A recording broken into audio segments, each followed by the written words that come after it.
tey booru 10 heures lañ ñu woo ñu ni ñu am na benn pirogue bu këppu te pirogue boobu Ndar la déparé pour dem Espagne ci cadre immigration clandestine biñ ko yëgee dañu aussitôt yóbbu benn navire marine nationale foofu mu fekk fa beneen navire civil pour ñu seet jéem a récupérer ay rescapés donc léegi nii au total 15 nit la ñu récupéré kenn ki dundul donc jox nañ leen sapeur pompier ak gendarmerie pour ñu def ci enquête bu ci war.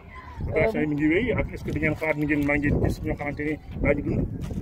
opération yi ñoo ngi wéy ay navire marine actuellement ñu ngi géej benn avion armée de l'air sax ñëwoon na waaw am nañu yaakaar waaye dina jafe ndax ñu demoon ci gaal yi kenn sol si woon brassière. waaw ñaata nit ñoo nekkoon ci gaal yi. 58 personnes ñu newoon ci gaal yi. juróom fukk ak juróom-ñett. Ndar la ñu dëkk wala yeneen diwaan. amaguñu il faut gendarmerie def enquête bi pour joxe information yooyu.